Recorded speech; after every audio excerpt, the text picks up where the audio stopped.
I, 35F, never imagined my life would turn out like this. Growing up, I always dreamed of having a big family, but I never considered fostering or adoption. That all changed when I met my husband, Billy, 37M, in college. Billy had been in the foster system himself as a teenager, and he opened my eyes to the need for good foster parents. We got married right after graduation and started trying for kids immediately. It took us a few years, but we were blessed with our son, Sebastian, 14M, and daughter, Mila, 12F. After Mila was born, we struggled with secondary infertility. It was a difficult time for us, filled with failed treatments and dashed hopes. During that period, Billy suggested we look into fostering. At first, I was hesitant. I worried about getting attached to kids only to have them leave. But Billy's passion for helping kids in need won me over. We went through the training and became licensed foster parents 5 years ago. Our first placement was a set of twin boys, just 3 years old. They were only with us for 6 months before being reunited with their mom, but those months changed our lives. Seeing the positive impact we could have on these kids, even in a short time, was incredibly rewarding. Over the next few years, we fostered several more children for varying lengths of time. Some stays were as short as a weekend, others lasted months. Each child left a mark on our hearts. Sebastian and Mila were amazing through it all, welcoming each child with open arms. Then, about a year ago, we got a call about Annie, 16F. The social worker warned us that Annie was considered a problem child and had been through multiple placements. She had a history of running away and acting out. Many foster families had given up on her. Something about Annie's story tugged at my heart. I couldn't bear the thought of this girl being shuffled around the system with no one to truly care for her. Against the social worker's caution, we agreed to take Annie in. I'll never forget the day Annie arrived. She walked into our house with a scowl on her face, clutching a trash bag that held all her belongings. She wouldn't make eye contact or speak more than one-word answers. The social worker had warned us about Annie's anger issues, but all I saw was a scared, hurt child. The first few months with Annie were incredibly challenging. She would have explosive outbursts, screaming at us and breaking things. She'd lock herself in her room for days, refusing to come out even for meals. We'd leave trays of food outside her door, most of which went untouched. Sebastian and Milo were struggling too. Annie's behavior was disruptive to the whole household. There were times when Billy and I questioned if we were in over our heads. But every time we considered asking for Annie to be moved, I'd remember the look in her eyes that first day. That mix of fear and defiance that screamed, "I dare you to prove me right and give up on me too." So we persevered. We weathered the storms of Annie's anger, always trying to respond with patience and love, even when it was hard. Slowly, so slowly we almost didn't notice at first, things began to change. It started with small things.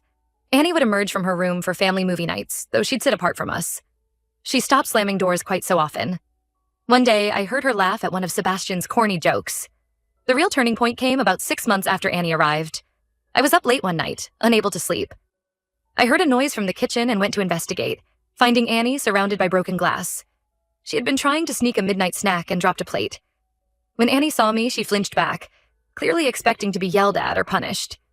Instead, I just asked if she was hurt and started cleaning up the glass. Annie stood frozen for a moment, then quietly began to help. As we cleaned, she started to cry. Through her tears, Annie told me about her past. How her birth parents had abused and neglected her. How previous foster families had treated her like a burden or a paycheck. How she had learned to push people away before they could hurt her first. We stayed up talking for hours that night.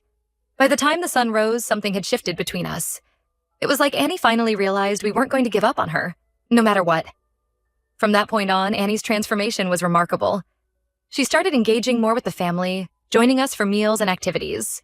Her grades improved as she actually started attending classes and doing homework. She even joined the school volleyball team.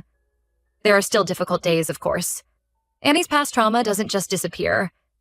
But now when she's struggling, she comes to us instead of shutting down. She's formed a special bond with Sebastian, often helping him with his homework or defending him from bullies at school. Mila looks up to Annie like the cool big sister she always wanted. Seeing Annie blossom and watching our family grow closer has been amazing. A few months ago, Billy and I started seriously discussing adoption. We want to give Annie the forever family she deserves. When we brought it up with Sebastian and Mila, they were thrilled at the idea of making Annie officially their sister. We decided to discuss our plans with our extended family before talking to Annie. We wanted to make sure she would be fully welcomed into the family. Most of our relatives were supportive, especially Billy's siblings who had seen firsthand the positive changes in Annie. However, my parents' reaction was deeply upsetting. When we told them we wanted to adopt Annie, my mom, 60F, asked if we were sure about taking on damaged goods. I was shocked speechless. Annie may have had a difficult past, but she's not damaged. She's a wonderful, resilient girl who deserves a loving family. My dad, 62NO, was even worse. He ranted about how Annie would ruin the family name and asked what people would think. I couldn't believe what I was hearing. These were my parents, the people who had raised me to be compassionate and caring. How could they be so cruel about an innocent child? I've always had a somewhat strained relationship with my parents. They're very traditional and have never quite approved of our decision to foster. But this felt like a whole new level of awfulness. Billy and I shut down the conversation and left, both of us furious and heartbroken. Now I'm at a loss for what to do. We haven't told Annie about our plans to adopt her yet. We want to make it special when we do ask her. But I'm worried about how my parents will treat her if we go through with the adoption. I don't want Annie to face rejection from people who are supposed to be her grandparents. Part of me wants to cut my parents off completely to protect Annie. But I'm worried about causing drama that could impact the adoption process. I also don't want to deprive Sebastian and Mila of a relationship with their grandparents, even though my parents' behavior has been awful. I'm torn between my desire to protect Annie and my reluctance to blow up my entire family. Should I confront my parents about their cruel comments? Try to educate them about Annie's past and the realities of foster care? Or just distance ourselves and hope they come around eventually? I know Annie deserves a family that will love and support her unconditionally.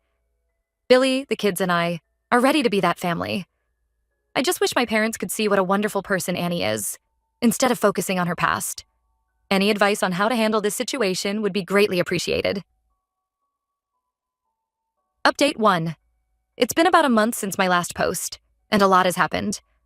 First, I want to thank everyone for their supportive comments and advice. It really helped me gain perspective on the situation with my parents and Annie. After much discussion with Billy, we decided to confront my parents about their comments regarding Annie. And we invited them over for dinner without the kids present. I spent days preparing what I wanted to say, trying to find the right words to make them understand. When they arrived, things were tense from the start. My mom brought a casserole, acting as if nothing was wrong. My dad barely grunted a hello. We managed to get through dinner with stilted small talk, but as soon as the plates were cleared, I knew it was time. I took a deep breath and told them plainly how hurtful and unacceptable their words about Annie had been. I explained that Annie is a part of our family now, and if they can't treat her with love and respect, they won't be welcome in our lives. My mom tried to backpedal, claiming she was just concerned about us taking on such a big responsibility. She went on about how teenagers are difficult even without trauma, and how she was worried we were in over our heads. I reminded her of all the challenges we'd already overcome with Annie, how much progress she'd made. I told her about Annie making honor roll, about her talent for art, about the way she looks out for Sebastian and Mila. I hoped that hearing about the real Annie, not just their preconceived notions, might change their minds. For a moment, I thought I saw a flicker of understanding in my mom's eyes. But then my dad spoke up, and any hope I had vanished. He doubled down on his previous statements, saying some truly vile things about Annie's background and how she would corrupt Sebastian and Mila. I've never seen Billy so angry. His own experiences in foster care made my dad's words especially hurtful. Billy told my dad in no uncertain terms that he needed to leave our house and not come back until he could treat our daughter with respect. My parents left in a huff, my mom crying and my dad red-faced with anger. After they were gone, Billy and I had a long emotional discussion. We decided that for Annie's safety and well-being, we needed to go low contact with my parents for now. We're not cutting them off completely, but we're limiting interactions and they won't be allowed unsupervised time with any of the kids. It was a difficult decision, especially knowing how it might affect Sebastian and Mila's relationship with their grandparents. But Annie has to be our priority. She's been hurt by too many adults in her life already. We won't let her be hurt by people who are supposed to love her. On a happier note, we finally asked Annie if she wanted us to adopt her. We took her out for a special dinner, just the three of us. We went to this little Italian place where we had taken her for her birthday a few months ago. Annie had mentioned it was the first time she'd ever been to a real restaurant. When the waiter brought out dessert, we had them write, "Will you be our daughter?" in chocolate sauce on the plate. When Annie saw it, she froze for a moment, her eyes wide. Then she burst into tears. For a terrifying second, I thought we had made a mistake. But then Annie launched herself across the table, hugging us both and saying, "Yes," over and over. She told us she had been hoping we'd ask, but was afraid to bring it up herself, worried that she was just a temporary part of our lives like with every other family. It was such an emotional moment for all of us. Billy and I reassured Annie that she didn't need to thank us. We're the lucky ones to have her in our lives. We told her how much we love her and how proud we are to call her our daughter. When we got home and told Sebastian and Mila that Annie had said yes, they were over the moon. They've been calling her their sister from day one, but now it's going to be official. Sebastian immediately started planning a welcome to the family officially party, while Mila asked if Annie could help her redecorate her room to be more big girl, like Annie's. The next day, we had a family meeting to discuss the situation with my parents. We explained in age-appropriate terms that Grandma and Grandpa had said some unkind things, so we wouldn't be seeing them as much for a while. The kids were understandably confused and upset. Annie blamed herself at first, saying maybe it would be better if she left so we didn't have problems with my parents. It broke my heart to hear her say that. We reassured her over and over that it wasn't her fault at all, that we chose her and we'd choose her every time. Sebastian surprised us all by saying that if Grandma and Grandpa couldn't accept Annie, he didn't want to see them either. Mila agreed, saying Annie was her sister no matter what anyone said. Billy and I were so proud of their loyalty and love for their sister. We told them they could still have a relationship with their grandparents if they wanted, but they insisted they were Team Annie all the way. We're starting the official adoption process now and hope to finalize everything within the next 6 months. There's a lot of paperwork and home visits ahead, but knowing that at the end of it, Annie will legally be our daughter makes it all worthwhile. As for extended family, my sister Kate, 33F, has been incredibly supportive. When I told her what happened with our parents, she was furious on our behalf. Kate has really stepped up as a fun aunt figure for Annie. She takes all 3 kids out for cousin days and makes sure Annie feels included. There have been some bumps in the road as we navigate this new family dynamic. Annie still has days where she struggles with her past trauma, but she's opening up to us more and more. Last week, she came to me in tears after a nightmare. It broke my heart to hear some of what she's been through, but I'm glad she feels safe enough now to share with us. We're taking things one day at a time, focusing on building our family bond. The adoption process is moving forward and we're cautiously optimistic. I'll update again when we have more news. Thank you all again for your support and advice during this challenging but rewarding time. Update 2. It's been about 3 months since my last update. The adoption process is moving along, though not as quickly as we'd hoped. There's been a lot of paperwork and home visits. Annie has been a trooper through it all, but I can tell the uncertainty is wearing on her. We've had some issues with my parents trying to force contact. They've shown up unannounced at our house a few times. The first time, Annie had a panic attack. She was convinced we were going to send her away. It took hours to calm her down and reassure her that she's not going anywhere. After that incident, Billy and I decided to get a restraining order against my parents. It was a hard decision, but Annie's well-being has to come first. The day we went to court for the restraining order was tough. Seeing my parents there, my mom crying and my dad glaring at us, brought up a lot of complicated emotions. But then I remembered how terrified Annie had been, and I knew we were doing the right thing. The kids were upset at first when we explained about the restraining order, especially Mila. She's always been close to my mom and had a hard time understanding why she couldn't see her grandmother.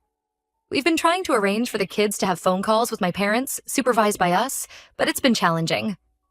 On a more positive note, Annie has really been thriving lately.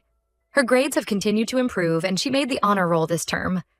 Her art teacher told us Annie has real talent and suggested we look into summer art programs for her. Annie was over the moon when we signed her up for a local art camp. Sebastian and Annie have gotten especially close. He's been having some trouble with bullies at school, and Annie has become fiercely protective of her little brother. Last week, she marched right up to the main bully and read him the riot act. The principal called us in, but once we explained the situation, Annie didn't get in any trouble. I was so proud of her for standing up for Sebastian. Mila has been struggling a bit with all the changes. She's always been our baby, and I think she's feeling a bit left out with all the focus on Annie lately. Billy and I have been making an effort to have special one-on-one time with each of the kids to make sure no one feels neglected. Last weekend, I took Mila for a girls' day of shopping and ice cream. It was nice to spend some quality time with her. We had a scary moment last month when Annie got really sick with pneumonia. She had to be hospitalized for a few days. The social worker warned us that this could potentially delay the adoption process, but thankfully, everything seems to be back on track now.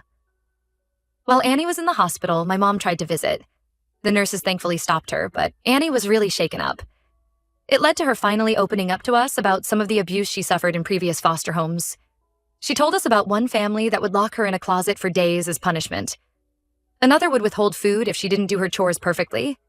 It was heartbreaking to hear, but I'm glad she felt safe enough to share with us.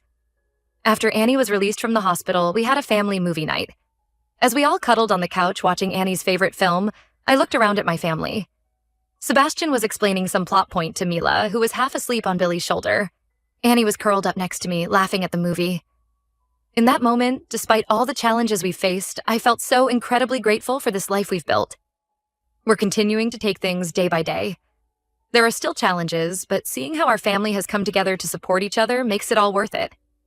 Annie calls us Mom and Dad now, which never fails to make me tear up. We're hoping to have good news about finalizing the adoption soon. Update 3. I can't believe it's been 6 months since my last update. So much has happened, I hardly know where to begin.